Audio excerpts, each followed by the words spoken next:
Assalamualaikum warahmatullahi wabarakatuh. Ulun izin untuk menyampaikan amanah bab kebaikan dan keselamatan. Nggih. Baik Bapak Ibu, bagaimana kabarnya? Alhamdulillah. Mudah-mudahan termasuk golongan orang-orang yang beruntung. Saya ulangi supaya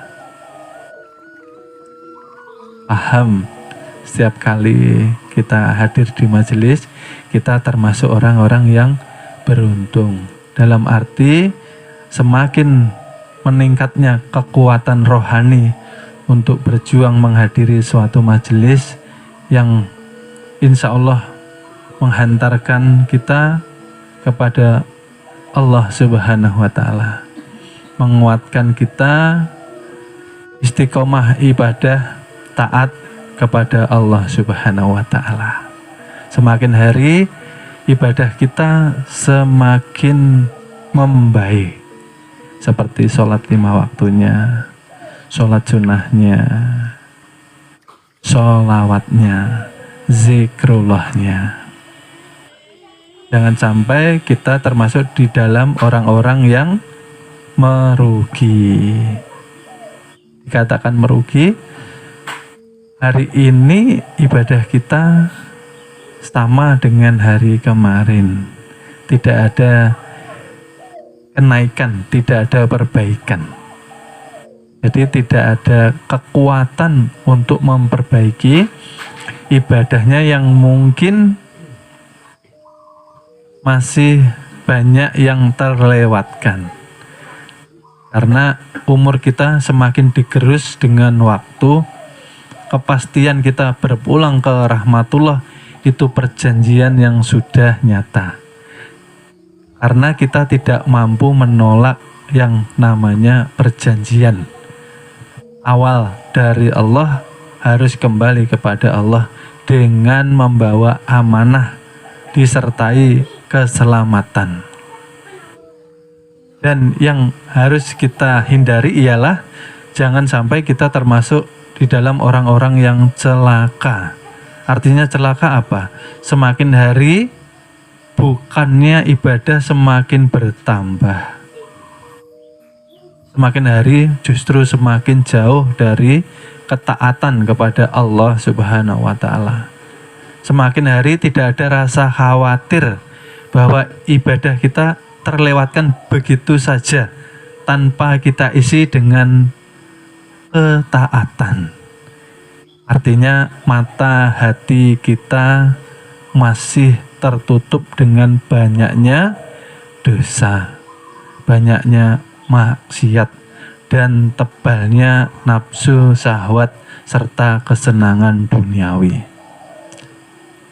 Itu yang menyebabkan kita tidak ada menyesal telah melewatkan waktu sia-sia tanpa ibadah. Na'udzubillahi min dzalik. Mudah-mudahan kita selalu termasuk di dalam orang-orang yang beruntung satu majelis. Amin amin ya robbal alamin.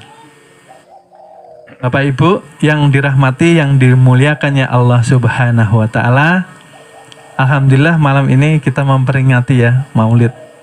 Ya, tetapi mungkin yang belum terbiasa di sini baru hari ini mungkin terasa agak berbeda, ya. Karena kita memperingati momen atau waktu kelahiran junjungan Nabi besar kita, Nabi Muhammad Sallallahu Alaihi Wasallam, dari sisi maknawi, dari sisi hakikat. Karena sisi syariat kemungkinan Bapak Ibu sudah paham ini cerita. Dari kecil sampai sekarang setiap tahun selalu diterangkan kelahiran Nabi. Dan di sini kita ingin menyampaikan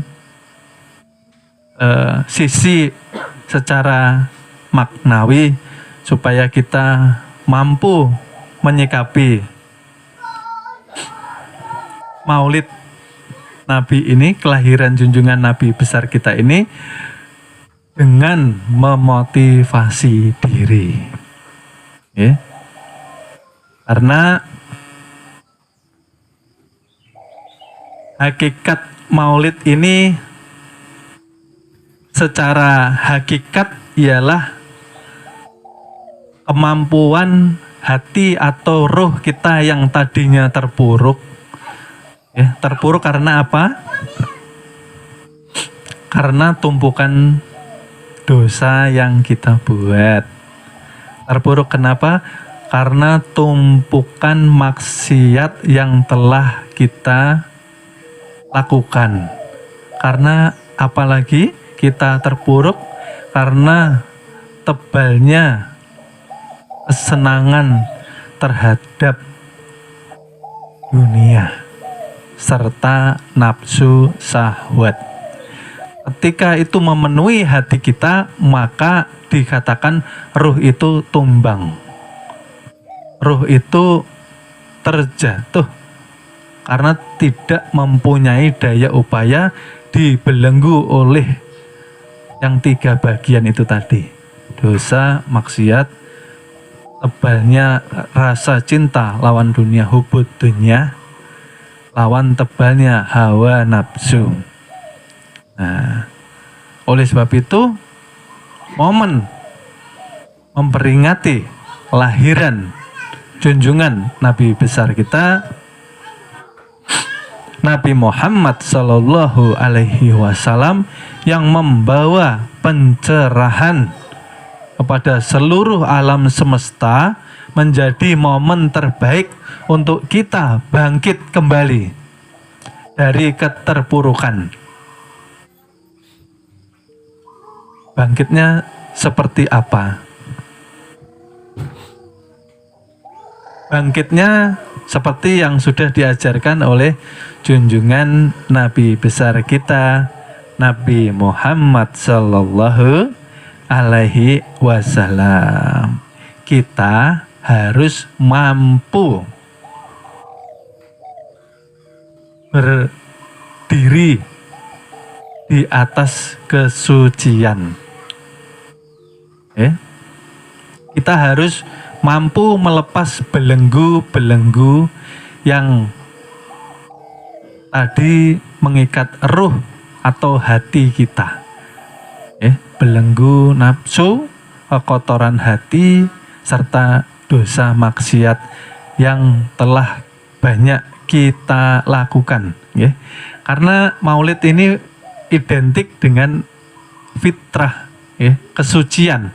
Karena bayi lahir biasanya suci sampai akhir balik. Setelah masa kesucian lewat, maka kita diuji dengan gemerlapnya duniawi. Disitulah hati mulai kotor, hati mulai gelap, membuat mata hati kita dikatakan buta. Bukan mata zohirnya yang buta, tapi mata hatinya. Karena kenapa? Nyatanya ketika sholat, mata zohir terbuka, mata batinnya tertutup. Allahu Akbar. Nah, kalau bapak-bapak ini biasanya kalau di masjid, Allahu Akbar, terlihat di depannya gajah duduk, terlihat di depannya atlas, terlihat di depannya sarungnya sudah ngeper, lalu berbincang-bincang dengan nafsunya sendiri, menggibah dengan nafsunya sendiri. Itu tanda mata hati kita masih buta, tertutup. Itu kalau bapak-bapak. Kalau ibu-ibu begitu Allahu Akbar. Ketika sholat zuhur ya biasanya ya, ketika mau menyiapkan abahnya makan siang, ya, ketika goreng ikan lupa dimasukkan ke lemari. Allahu Akbar. Nah kedengaran kucing ngaung. Udah sholatnya secepat kilat. Oh, jangan-jangan habis nih, tinggal kepalanya. Bisa seperti itu. Bujur ya, setelah sholat kada berdoa lagi pokoknya. Setelah salam, lari ke dapur. Yang dicari apa Bapak Ibu?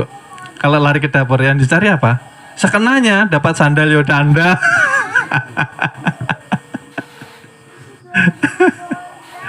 Ya seperti itu contoh kecil bahwa ternyata mata hati kita masih tertutup. Artinya tertutup itu tidak mampu melihat segala sesuatu kenyataan tajalli daripada kezahiran zat, sifat, asma dan gerak daripada Allah Subhanahu wa ta'ala. Allah Subhanahu wa ta'ala itu sendiri.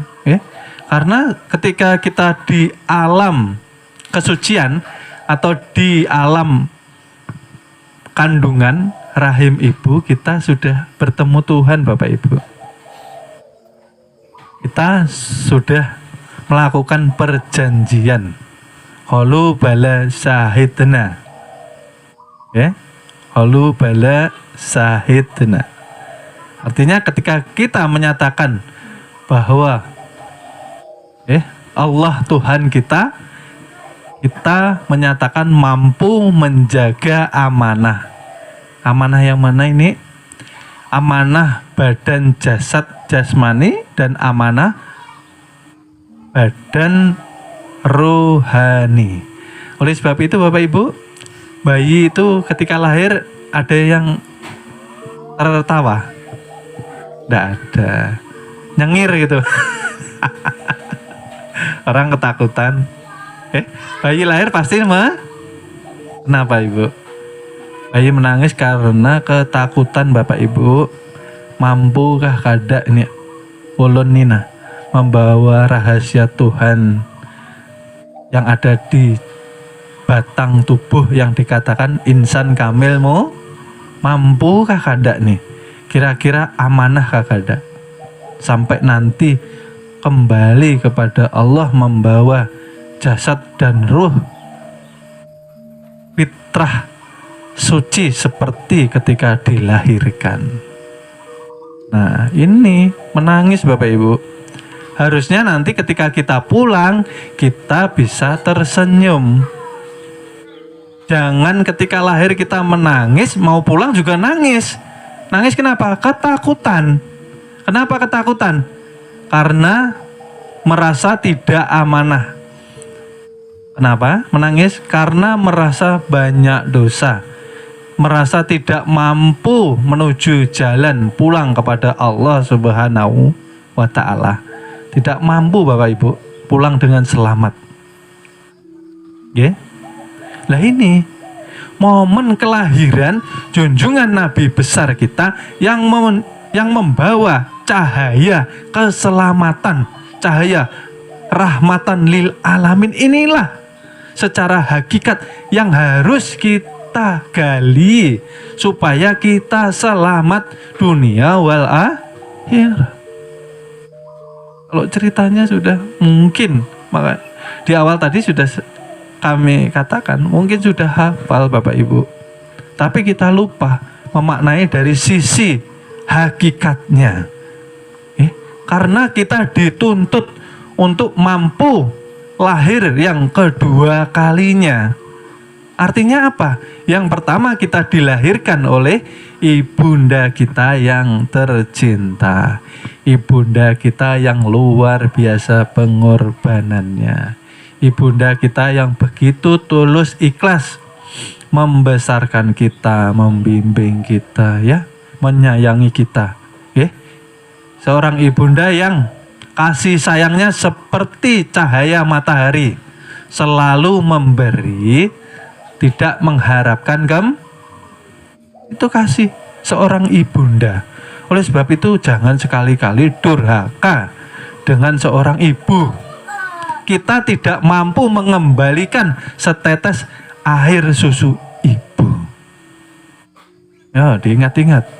Karena tidak akan masuk ke surganya Allah Subhanahu wa taala kalau kita berani durhaka lawan orang tua, khususnya ibunda kita. Nyawa taruhannya Bapak Ibu, tidak sembarangan. Oleh sebab itu kaum laki-laki saya berpesan ya, jangan mempermainkan wanita. Jangan bermain-main dengan wanita. Rahmat seorang wanita ini bisa ketulahan. Ketulahan apa? Bisa kualat. Jangan menuruti hawa nafsu. Dihormati. Seorang wanita itu dimuliakan.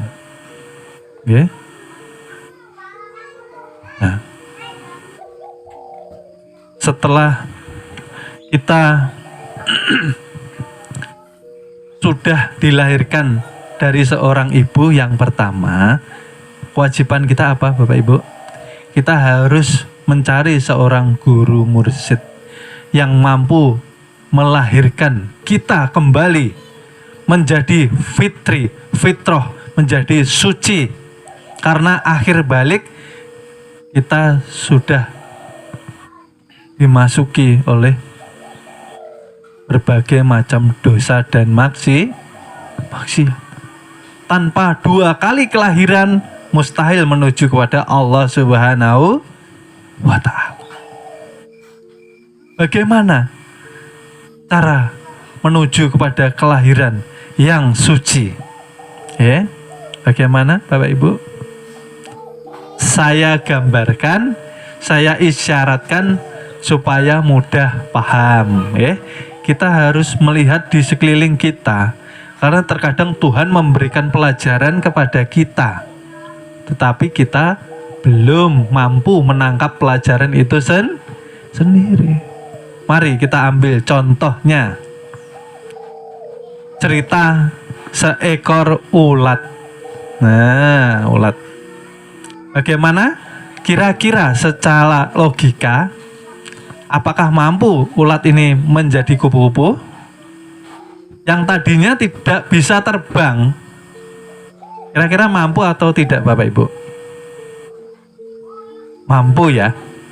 Karena ketika ulat itu yang tadinya banyak dibenci orang. Betul Bapak Ibu? Dibenci orang. Kenapa? Karena gatal. Karena bulunya menyakitkan. Intinya ibaratkan ini manusia yang sering jahil sama orang. Kata-katanya sering nyakiti orang, perbuatannya sering merugikan orang, ucapannya sering gibah, sering mitnah orang, suka memutarbalikkan fakta, banyak bicara tapi kosong isinya. Intinya itu tadi. Peribahasa ulat itu seperti kita ini Bapak Ibu, yang masih berlumur dengan dosa maksiat, masih berlumur dengan banyaknya nafsu syahwat. Oleh sebab itu kita tidak mampu ibadah ketika rohani kita dikelilingi, dijerat oleh yang 3 itu tadi. Oleh sebab itu ini kenapa sebabnya kita susah sholat 5 waktu, susah sholat tuh susah. Harusnya itu menjadi hobi sholat itu, tapi kita menjalankannya secara terpaksa, hanya menggugurkan kewajiban karena tidak merasakan nikmat di dalam menjalankan sholat itu sendiri. Ini gara-garanya lemah ruhani. Nah, ini sebabnya Bapak Ibu. Mata hati kita tertutup. Kita lemah di dalam mengerjakan ibadah zikrullah. Zikrullah yang pertama secara syariat melafazkan zikir, mengajak tubuh supaya ingat kepada Allah. Karena sebaik-baik ucapan ialah zikrullah. Melatih badan supaya ingat kepada Allah, itu loh dizohirkan, dizaharkan, dilafazkan. La ilaha illallah, la ilaha illallah, la ilaha illallah. Tiada yang hidup, tiada yang melihat, tiada yang bergerak, tiada yang wujud, tiada yang mempunyai daya, kehendak, keinginan, melainkan hanya Allah Subhanahu wa Ta'ala. Apakah itu sudah tertanam di dalam sanubari kita? Nah, bukankah perguruan sudah mengajarkan? Latihlah diri kita dengan istiqomah zikir. Zikir di perguruan boleh dilafazkan, boleh masuk ke dalam hakikat melalui sholatul daim. Artinya seperti apa? Di dalam setiap gerak, diam, tidur kita melihat kewujudan, kenyataan Tuhan tajalli kepada insan kamil. Karena la mawujud bihaqi Allah, tiada yang wujud, tiada yang ada melainkan Allah Subhanahu wa Ta'ala itu sendiri. Tapi nih, nah, koma. Tapi pada kenyataannya kebanyakan umat akhir zaman lalai daripada kesadaran. Artinya apa? Lalai daripada kesadaran. Karena hatinya masih buta. Artinya buta itu apa sih? Belum mampu terbuka, belum mampu sadar.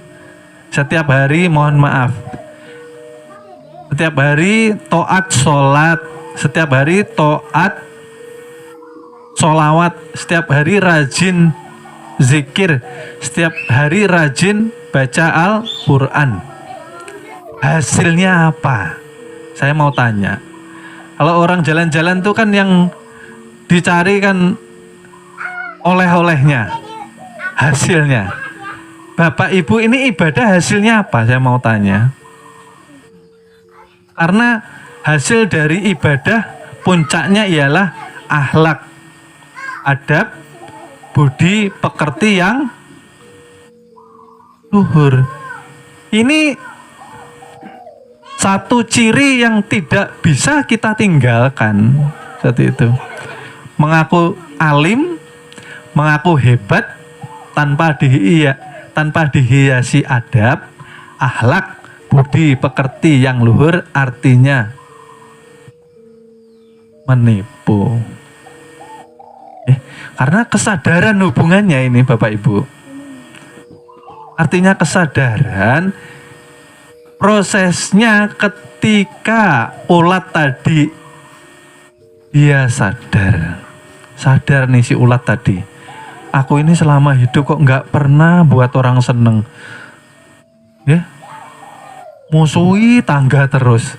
Tangga diem yo tak fitnah. tetangga sedikit dapat rezeki, tak gibah umpamanya. Tetangganya beli. Mohon maaf, akan kami lanjut ke episode berikutnya. Terima kasih.